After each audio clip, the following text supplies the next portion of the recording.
بسم اللہ الرحمن الرحیم۔ بنی اسرائیل کے ایک عابد کا واقعہ بیان کیا جاتا ہے کہ بنی اسرائیل میں ایک عابد رہا کرتا تھا۔ اس کے زمانے میں کوئی عابد اس کے جیسا نہ تھا۔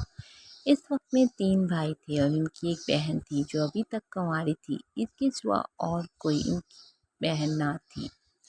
اتفاقاً ان تینوں بھائیوں کو کہیں لڑائی پر جانا پڑ گیا۔ ان کو کوئی ایسا شخص نظر آیا جس کے پاس اپنی بہن کو چھوڑ جائے، اس پر بھروسہ کرے۔ لہٰذا سب نے اس راہ پر اتفاق کیا کہ اس کو عابد کے سپرد کر دیں۔ وہ عابد ان کے خیال کے موافق تمام بنی اسرائیلیوں میں نیک اور پرہیزگار تھا۔ چنانچہ اس کے پاس آئے اور اپنی بہن کو حوالہ کرنے کی درخواست کی کہ جب تک ہم لڑائی سے واپس آئیں ہماری بہن آپ کے سائے شفقت میں رہے گی۔ عابد نے ایسا کرنے سے انکار کر دیا اور ان سے ان کی بہن سے خدا کی پناہ مانگی۔ وہ نہ مانی اور اصرار کرتے رہے کہ ان کی بہن کو اپنی نگرانی میں رکھنا منظور کر لیں، حتیٰ کہ عابد نے ان کی درخواست کو منظور کر لیا اور کہا کہ اپنی بہن کو میرے عبادت خانے کے سامنے کسی گھر میں چھوڑ جاؤ۔ انہوں نے ایک مکان میں اس کو اتارا اور چلے گئے۔ وہ لڑکی عابد کے قریب ایک مدت تک رہی۔ عابد اس کے لیے کھانا لے کر آتا اور اپنے عبادت خانے کے دروازے پر رکھ کر دروازہ بند کر لیتا اور واپس اندر چلا جاتا اور لڑکی کو آواز دیتا تھا اور وہ اپنے گھر سے آ کر کھانا لے جاتی تھی۔ پھر راوی نے بیان کیا کہ پھر شیطان نے عابد کو بہکانا شروع کیا۔ ابتدا میں اس کو خیر کی ترغیب دیتا رہا اور لڑکی کا دن میں عبادت خانے تک آنا اس پر گرہ ظاہر کرتا رہا کہ کہیں ایسا نہ ہو کہ یہ لڑکی دن میں کھانا لینے کے لیے گھر سے نکلے اور کوئی شخص اس کو دیکھ نہ لے، اس لیے بہتر یہ ہے کہ اس کا کھانا لے کر اس کے دروازے پر رکھ آیا کر، اس پر اجر عظیم ہوگا۔ غرض یہ کہ عابد کھانا لے کر اس کے گھر جانے لگا۔ کچھ مدت بعد پھر شیطان اس کے پاس آیا، اس کو ترغیب دی اور اس بات پر اسے ابھارا کہ اگر تو اس لڑکی سے بات چیت کیا کرے تو تیرے کلام سے مانوس ہوگی، کیونکہ اس کو تنہائی سے سخت وحشت ہوتی ہے۔ شیطان نے اس کا پیچھا نہ چھوڑا حتیٰ کہ وہ عابد اس لڑکی سے بات چیت کرنے لگا۔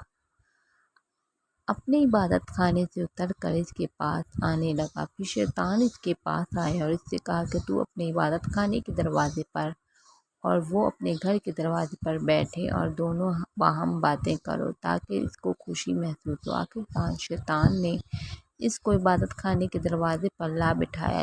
لڑکی بھی گھر سے دروازے پر آئی۔ اسی طرح ایک زمانے تک یہ حال رہا۔ شیطان نے عابد کو پھر خیر کی رغبت دی اور کہا بہتر ہے کہ خود لڑکی کے گھر کے قریب جا کر بیٹھے اور ہم کلامی کرے، اس میں زیادہ دلداری ہے۔ عابد نے ایسا ہی کیا۔ شیطان نے پھر تحصیل ثواب کی رغبت دی اور کہا کہ اگر لڑکی کے دروازے سے قریب ہو جائے تو بہتر ہے تاکہ اس کو دروازے تک آنے کی بھی تکلیف نہ اٹھانی پڑے۔ عابد نے یہی کیا کہ اپنی عبادت خانے سے لڑکی کے دروازے پر آ کے بیٹھتا تھا اور باتیں کرتا تھا۔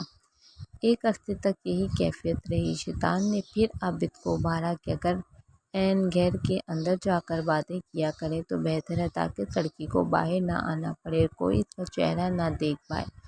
غرض عابد نے شیوہ اختیار کی کہ لڑکی کے گھر کے اندر جا کر دن بھر اس سے باتیں کیا کرتا اور رات کو اپنے عبادت خانے میں واپس چلا جاتا، یہاں تک کہ عابد نے لڑکی کے زانوں پر ہاتھ مارا اور اس کے رخسار کا بوسہ لے لیا۔ پھر روز بروز لڑکی کو اس کی نظروں میں آرائش دیتا رہا اور اس کے دل میں غلبہ کرتا رہا تاکہ وہ اس کے اندر اور زیادہ قریب ہو گیا اور لڑکی نے حاملہ ہو کر ایک لڑکا جنا۔ پھر شیطان عابد کے پاس آیا اور کہنے لگا کہ اب بتاؤ کہ اگر اس لڑکی کے بھائی آ گئے اور اس بچے کو دیکھا تو تم کیا کرو گے؟ میں ڈرتا ہوں کہ کہیں تم ذلیل نہ ہو جاؤ، کیا وہ تمہیں رسوا نہ کر دیں؟ تو بہتر ہے تم اس بچے کو لے لو اور زمین گاڑ دو۔ یہ لڑکی ضرور اس معاملے کو اپنے بھائیوں سے چھپائے گی، اس خوف سے کہیں وہ نہ جان لے کہ تم نے اس کے ساتھ کیا حرکت کی۔ عابد نے ایسا ہی کیا، لڑکے کو زمین میں گاڑ دیا۔ پھر شیطان نے اس سے کہا کیا تمہیں اس بات پر یقین ہے کہ یہ لڑکی تمہاری ناشائستہ حرکت کو اپنے بھائیوں سے پوشیدہ رکھے گی؟ ہرگز نہیں، تم اس کو بھی پکڑو اور ذبح کر کے بچے کے ساتھ دفن کر دو۔ غرض اس عابد نے لڑکی کو ذبح کیا اور بچے سمیت گڑھے میں ڈال کر اس پر ایک بھاری پتھر رکھ دیا اور زمین کو برابر کر کے اپنے عبادت خانے میں جا کر عبادت کرنے لگا۔ ایک مدت گزرنے کے بعد لڑکی کے بھائی لڑائی سے واپس آئے اور عابد کے پاس جا کر اپنی بہن کا حال پوچھا۔ عابد نے ان کو اس کے مرنے کی خبر دی۔ افسوس ظاہر کر کے رونے لگا اور کہا کہ بڑی نیک عورت تھی، دیکھو یہ اس کی قبر ہے۔ بھائی قبر پر آئے اور اس کے لیے دعائے خیر کی۔ پھر راوی بیان کرتے ہیں کہ جب رات ہوئی اور وہ اپنے بستروں پر سوئے تو شیطان اس کے خواب میں ایک مسافر آدمی کی صورت میں آیا۔ پہلے بڑے بھائی کے پاس گیا اور اس کی بہن کا حال پوچھا۔ اس نے عابد کا اس کے مرنے کی خبر دینا اور اس پر افسوس کرنا اور مقام خبر دکھانا بیان کیا۔ شیطان نے کہا، سب جھوٹ ہے، تم نے کیوں کر اپنی بہن کا معاملہ مان لیا؟ عابد نے تمہاری بہن سے بدفعل کیا اور وہ حاملہ ہو گئی اور ایک بچہ جنا۔ عابد نے تمہارے ڈر کے مارے اس بچے کو اور اس کی ماں سمیت ذبح کیا اور گڑھا کھود کر دونوں کو اس میں ڈال دیا۔ شیطان نے مزید کہا، جس گھر میں تمہاری بہن تھی اس کے اندر داخل ہونے میں وہ گڑھا داہنی جانب پڑا ہے۔ تم چلو اور اس گھر میں جا کر دیکھو، تم کو وہاں دونوں ماں بیٹے ایک جگہ ملیں گے جیسے کہ میں تم کو بیان کر چکا ہوں۔ پھر شیطان دوسرے بھائی کے خواب میں آیا اور اسے بھی ایسے ہی کہا۔ پھر چھوٹے بھائی کے خواب میں آیا اور اسے بھی ایسے ہی کہا۔